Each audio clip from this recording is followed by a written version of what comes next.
இயேசுவின் நாமத்தினாலே இந்த நல்ல காலை நேரத்தில் சியோன் மலை பர்வத ஜெப ஐக்கியத்தின் சார்பாக இந்த 8வது மாதத்திலே 1ஆம் தேதியில் உங்களை வாழ்த்தி வரவேற்கிறேன். கர்த்தர் உங்களை ஆசீர்வதிப்பாராக. 7 மாதங்களும் ஆண்டவர் கண்ணின் மணி போல உங்களையும் உங்கள் குடும்பத்தையும் உங்கள் பிள்ளைகளையும் அற்புதமாக பாதுகாத்து வந்தார், பராமரித்து வந்தார், விசாரித்து வந்தார். எவ்வளவோ கவலைகள், வருத்தங்கள், துக்கங்கள், வேதனைகள், துன்பங்கள், துயரங்கள், பாடுகள், உபத்திரவங்கள் வந்த போதிலும் 7 மாதங்களும் ஆண்டவர் பாதுகாத்து விசாரித்து வந்திருக்கிறார். ஒருவேளை இந்த 8வது மாதத்திலே சில பாடுகள், சில உபத்திரவங்கள், பிரச்சனைகள் இன்னும் என்னை பின்தொடர்கிறேன், தொடர்ந்து கொண்டே இருக்கிறது என்று சொல்லி ஒருவேளை துக்கத்திலே, கவலையிலே, வருத்தத்திலே நீங்கள் இருந்தாலும் கூட ஆண்டவர் இந்த 8வது மாதத்திலே ஆண்டவருடைய சன்னிதானத்தில் நிற்கிற ஆண்டவர் ஸ்தோத்திர நிற்கிற அடிமை நடத்திலிருந்து ஆண்டவர் உங்களுக்கு பேசுகிற ஒரு வார்த்தை, நான் அவருடைய வேலைக்காரன். வார்த்தை என்னுடையதல்ல, கர்த்தருடையவர். நான் அவருடைய பணியை செய்கிற வேலைக்காரன், அவ்வளவுதான். கர்த்தர் உங்களை ஆசீர்வதிப்பார். தெய்வ பிள்ளைகளை, ஆண்டவர் இந்த 8வது மாதத்திலே உங்களுக்கு அருமையான ஒரு நல்ல வாக்கு தத்துவத்தை கொடுக்கிறார்.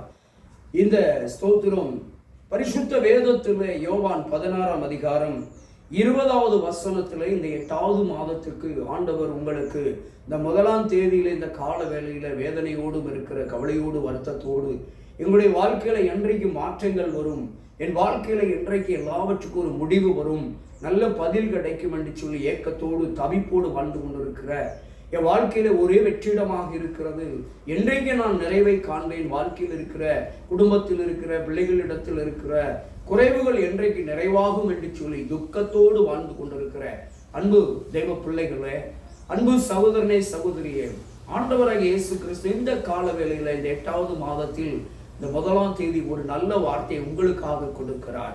என்ன வார்த்தை என்று சொன்னால், யோவான் 16:20 நான் வாசிக்கிறேன்.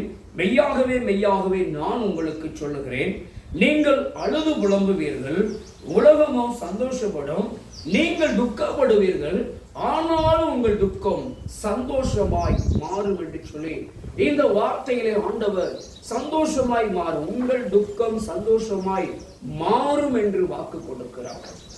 பக்தன் யோபு சொல்லுகிறான், எனக்கு குறிக்கப்பட்ட போராட்டத்தின் நாட்கள் எல்லாம் நான் காத்திருக்கிறேன் என்று சொல்லுகிறார். எதற்காக காத்திருக்கிறேன் சொல்லுகிறார் என்றால், என் வாழ்க்கையில என்றைக்கு மாறுதல் வரும் என்று சொல்லி அவன் காத்திருக்கிறேன் என்று சொல்லுகிறான்.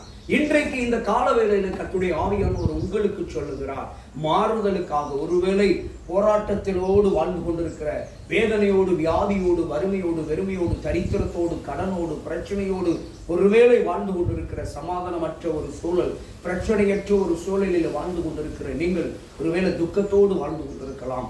என் வாழ்க்கையில என்றைக்கு, என் குடும்பத்தில் என்றைக்கு மாறுதல் வரும் என்று சொல்லி, எப்பொழுது என் துக்கத்துக்கு மாறுதல், என் வேதனைக்கு என்றைக்கு மாறுதல் என்று சொல்லி மாறுதலுக்காக ஒருவேளை நீங்கள் காத்திருப்பீர்கள் சொன்னால், இந்த கால வேளையில் ஆண்டவர் உங்களுக்கு வாக்கு கொடுக்கிறார், உங்கள் துக்கம் சந்தோஷமாய் மாறும் என்று சொல்லி உங்களுக்கு ஒரு மாற்றத்தை ஏற்படுத்தி தருவேன் என்று வாக்கு கொடுக்கிறார். உங்களை பார்த்து உறவுகள், சொந்தங்கள், நண்பர்கள், உலகம் நகைத்து கொண்டிருக்கலாம், எள்ளி நகையாடலாம், கேலி செய்யலாம், கிண்டல் செய்யலாம், அற்பமாக உங்களை எண்ணலாம், உதாசீனப்படுத்தலாம், வெறுக்கலாம், ஒதுக்கலாம், புறம்பே கூட தள்ளிவிடலாம். ஆனால் இவைகள் எல்லாம் பார்ப்பட்டு இயேசு உங்களை நேசிக்கிறார் என்று என்னால் உறுதியாக சொல்ல முடியும். இந்த இடத்திலே புறக்கணிக்கப்பட்ட, தள்ளப்பட்ட அடிமை கூட இன்னைக்கு இந்த இடத்துல இருக்கிறேன் என்று சொன்னால், எல்லாராலும் வெறுக்கப்பட்டு, எல்லாராலும் ஒதுக்கப்பட்ட நிலையில் இருந்த என்னை இன்றைக்கு இந்த இடத்துல எல்லாரும் நேசிக்கிற அளவுக்கு, எல்லாரும் விரும்புகிற அளவுக்கு நிற்கிறேன் என்று சொன்னால், தேவன் என்னை அதிகமாய் நேசித்ததனாலதான், என் துக்கத்தை எல்லாம், என்னுடைய காரியங்கள் எல்லாம் மாறுதலாய் கர்த்தர் மாற செய்ததனால் தான் இன்றைக்கு நான் ஒரு மாற்றத்தை அடைந்தவனாக இந்த இடத்துல உங்களிடத்துல பேசிக் கொண்டிருக்கிற நான் சொல்லுகிறேன்.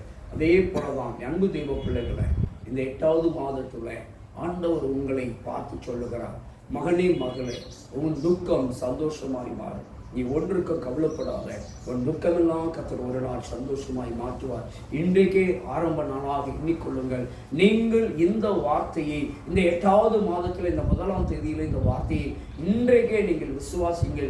இந்த வார்த்தையை நீங்கள் என்றைக்கு கேட்டாலும், எந்த மாதத்திலே கேட்டாலும், எந்த நேரத்திலே கேட்டாலும் நீங்கள் உங்கள் இருதயத்திலே தீர்மானித்துக் கொள்ளுங்கள், என் துக்கம் சந்தோஷமாய் மாறும். கர்த்தர் எனக்கு வாக்கு கொடுத்திருக்கிறார். என்னை அவர் ஆதரிப்பார், எனக்கு ஆதரவாய் இருப்பார். அவர் என்னை புறம்பை தள்ளுவதில்லை, அவர் என்னை ஒதுக்குவதில்லை. உலகம் என்னை பார்த்து சந்தோஷப்படலாம், உலகம் என்னை பார்த்து நகைக்கலாம், உலகம் என்னை வெறுத்து தள்ளலாம். ஆனால் உலகத்தில் உண்டாக்கினவர், உலகத்தில் உள்ளவைகளை உண்டாக்கினவர், என்னை சிருஷ்டித்தவர் என்னை புறம்பே தள்ள மாட்டார், என்னை வெறுக்க மாட்டார், என்னை ஒதுக்க மாட்டார். என் குடும்பத்தை, என் பிள்ளைகளை, என்னுடைய காரியங்கள், வருமான காரியங்கள், உடல் சுகம், ஆரோக்கியம், ஸ்தோத்திரம், ஒருவேளை மரணக்கட்டு, மரண பயத்துக்குள்ள இருந்தாலும் சரி, அவைகளெல்லாம் கர்த்தர் உங்களை விட்டு ஸ்தோத்திரம் அப்புறப்படுத்தி உங்களை சமாதானத்துக்குள்ளே, விடுதலைக்குள்ளே ஒரு பெரிய மாற்றத்தை தருவார். அதனாலதான் சொல்றாரு, உங்கள் துக்கம் சந்தோஷமாய் மாறும் என்று சொல்லி. மீண்டும் ஒரு விஷயம் நான் சொல்லிக்கொள்ள ஆசைப்படுகிறேன். இந்த சியோன் பர்வத மலைஜெப ஐக்கியத்தின் சார்பாக ஸ்தோத்திரம், அந்த மலையிலே நின்று நான் உங்களுக்கு சொல்லுகிறேன், ஆண்டவர் ஸ்தோத்திரம் நிச்சயமாக உங்களை ஆசீர்வதிப்பார். உங்கள் துக்கம் சந்தோஷமாய் மாறும். உங்களுடைய கவலைகள் எல்லாம் ஆண்டவர் மாற்றி போடுவார். உங்கள் கண்ணீரை விசாரிக்க இயேசு இருக்கிறார். உங்களை பலப்படுத்த பரிசுத்த ஆவியானவர் இருக்கிறார். ஒரு நல்ல ஒரு தேற்றரவாளரை தெய்வம் உங்களிடத்தில் அனுப்பி உங்களை தேற்றுகிறவராக இருக்கிறார். ஆகையால் அன்பு சகோதரர்களே, அன்பு சகோதரிகளே, தாய்மார்களே, தகப்பன்மார்களே, அன்பு தேவ பிள்ளைகளே, ஒன்றுக்கும் கவலைப்படாதிருங்கள். உங்கள் துக்கம் சந்தோஷமாய் மாறும் என்று சொல்லி இன்றைக்கு ஆண்டவர் வாக்கு கொடுக்கிறார். உங்கள் துக்கத்தை சந்தோஷமாய் மாற்றிவிட்டார் என்று நீங்கள் விசுவாசிங்கள். கர்த்தர் உங்களை ஆசீர்வதிப்பார். God bless you.